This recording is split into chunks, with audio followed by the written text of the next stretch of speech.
We're gonna have a lot going on in this video. I have a couple of replacement bolts for the jet pump assembly and steering and control. And then we're gonna go ahead and do an engine alignment with the engine alignment tool. So one of the reasons why I wanted to go to a ratchet is for jobs like this where I have to get inside of the tighter areas. The impact ratchet working on the Sea-Doo is not bad. It's more than enough power, and maybe even too much power.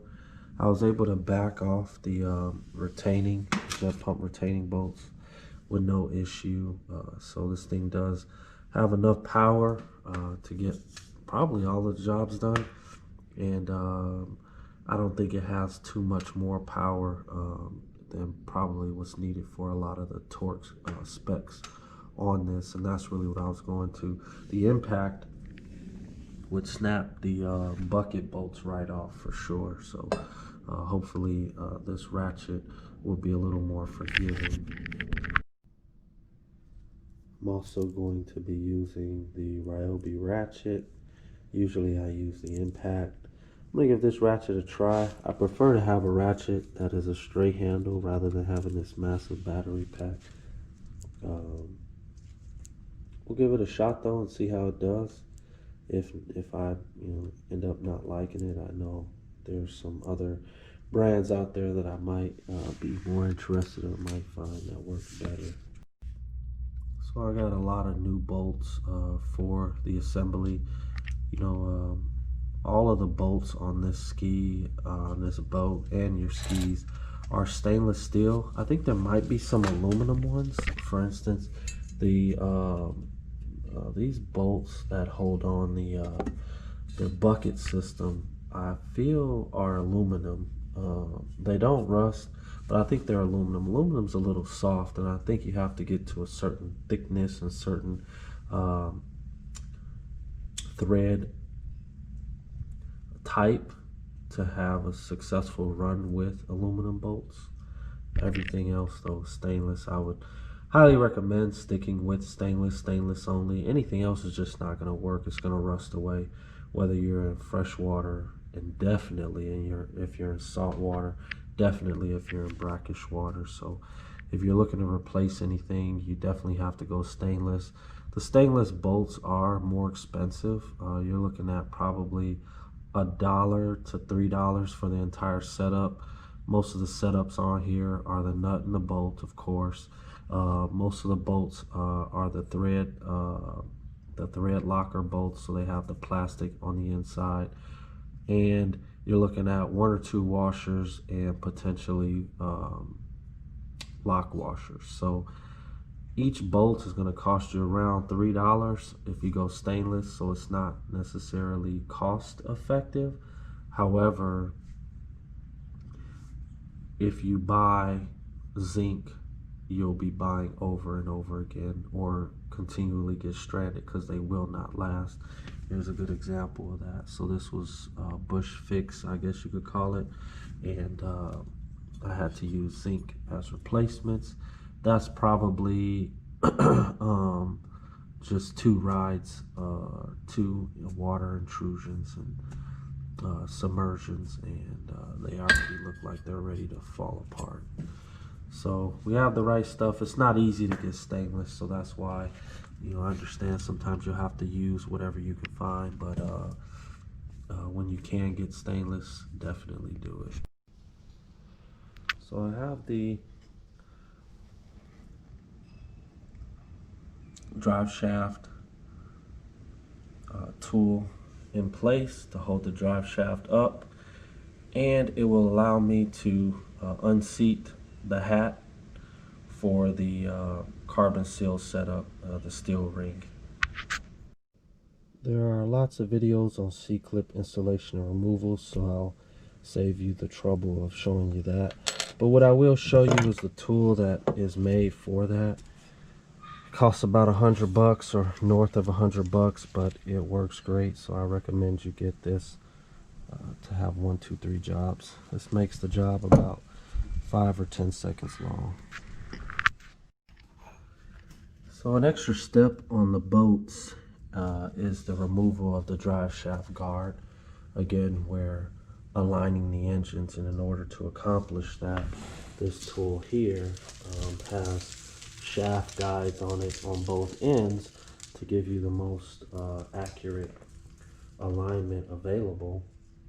So I'm going to remove the drive shaft guards, which I'm not thrilled about because they are stainless steel Phillips head bolts, but they're single use, plain and simple. So I am gonna have to figure out how to get them out without stripping them too much, and I'm pretty confident I won't be able to reuse them. I actually have some issues with this drive shaft. I had a rope tangled around it. You can see here, this top portion is nice. This bottom portion was serrated. Oh, it still is serrated. So I'm going to have to, I'm not going to get a new one. I really want to file it down because it already cut me once, so that's much better. So let's see if we can get a close up on there. You see how the bottom end is not even the same length as the top part. So still good, still usable, stainless steel. Let me go ahead and take care of that. So I have my long setup here to make it through the intake grate. I have my bit, a coupler. For anyone who wants to go and use ratchets or any ratchet style on the Phillips or regular bits or any bits similar to this, you'll need this coupler here. It pops in and out, works great. So let's go ahead and get under here and get started. So again, I used the ratchet, much better at taking these out. The impact is just far too powerful, way too many RPMs. This one, you know, both of them took a little bit of convincing to get out, but I didn't strap them out. So very impressed with that. I'm not sure what's going on here with this washer. It looks pretty beat up, but it also doesn't look like a washer. Looks like a peak. I don't know what that is. So here's the drive shaft guard. I'll apply a thin layer of sealant when I replace it. Here you can see how I folded back some of the frayed edges because it did cut me. I also filed it down. I will keep them. I will put this one back on, but more importantly, I'll make sure I have enough RTV sealant where the screws actually go back into the bolt. So there we have it. Now we can go ahead and put our plates on and get our engine aligned. So I think my issue might have been whatever this is. I'll have to examine this closely. But I noticed that this was still on my threads here, and that could have been causing the pump to seat incorrectly and been the root of the issue. But we're going to go ahead and continue with the alignment. I noticed it because the plate was not going on flat. So when you are installing the alignment plate for your engine alignment, you want to make sure that the plate is touching the transom plate. So you want to make sure the alignment plate is touching the transom plate and it's flush. You can use your hand, you can use eyesight to feel and make sure. From there, I am going to go ahead and put the bolts on. So we are halfway through the process. I have the plate on there. I just heard the drive shaft bearing fall out of the coupler on the engine. Oh well. We'll go ahead and get to the next part, which is installing another piece into the engine. It just fits in there. It's nothing special. And then we'll make sure that this shaft lines up with that piece. So let's get to it. So the drive shaft goes into the engine and it passes through this drive shaft bearing. So the receiver tool for the alignment goes into the bearing as such. Here I have it removed, but when you're doing this, or if you have me do it, this is essentially what it looks like, and this gives you the clearance that you need. Maybe it doesn't go in easy, especially when it's new. The more you use this tool, the more it goes in easier. So for anyone who does buy a new one and they're wondering, how does it go in or how does it work? So here it looks like our engine is pretty well out of alignment. It's gonna need some shims to come up. Let's see if I can orient this. Hopefully I can get it for you, so you can see what I need to see or what I'm looking at. So this is the drive shaft alignment tool. So this simulates the shaft, and this here is the receiver, and this should go inside of this ever so slightly, probably about 1.5 inches, but it doesn't even get past the front lip because we're off by about 1/4 inch.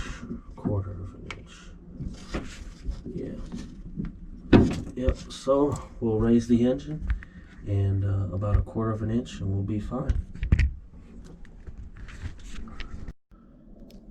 The next part is to make sure that the steel ring is clean and most times new, so make sure there's no burrs on it.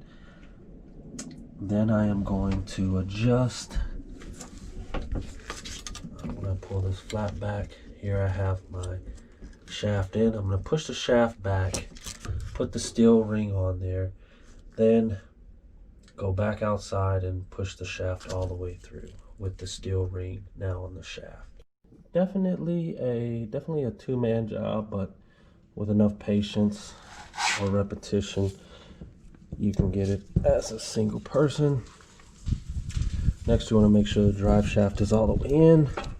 Splines are locked. I can't twist the shaft, and I can tell by the orientation between the end of the shaft and the transom plate that I am in the right position.